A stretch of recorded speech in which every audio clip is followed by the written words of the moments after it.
Oh my gosh, he's bigger than when I saw him. Yes. So cute. But I'm just talking about the posture portion being so huge with healing diastasis, and it is very common, especially after 6 to 8 weeks, and you've had more than one child. I think I read somewhere that it was like 1 in 3 women will have a separation that will not close after that 8 to 12 weeks if they've had more than one child.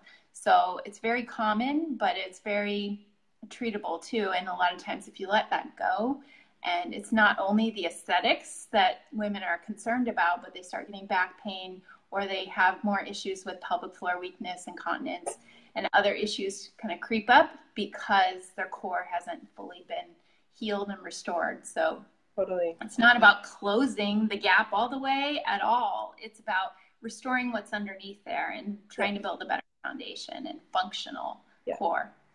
And so you noticing how you're carrying yourself, how you're standing, and the habits that you're doing, going back to the gym and still working on that restorative exercise is really important.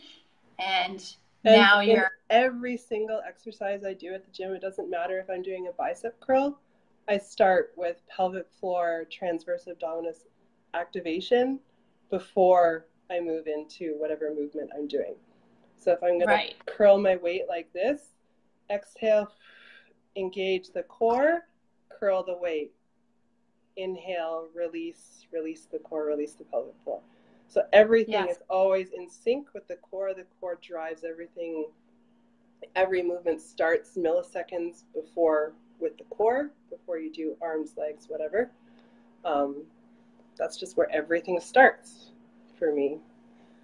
Yes. It's our pillar, it's our center, it's everything. Yeah, and you mentioned the breathing too, being such an important part. So breathing and posture, it's always that first part of trying to restore everything. And it's not just about the abdominal contraction or the Kegel exercise. It's really how the whole system works together. Right. So, because our core, as you know, is everything from our chest to our hips. And internally, muscularly, that inner core unit is the pelvic floor muscles, transverse abdominis, which wraps our middle like a corset, the diaphragm, which is what we use to breathe, and then muscles in our back called multifidus, but that's irrelevant to most people. It doesn't really matter. But yeah, you have like this box that has to all work together. Right. Yes. So that's all part of the great foundation that no matter how fit you are going into pregnancy or during pregnancy, everyone needs that restorative work afterward too, because your body has changed, your hormones have changed, your posture has changed. So yes, thank you for sharing that, because women need to hear that too.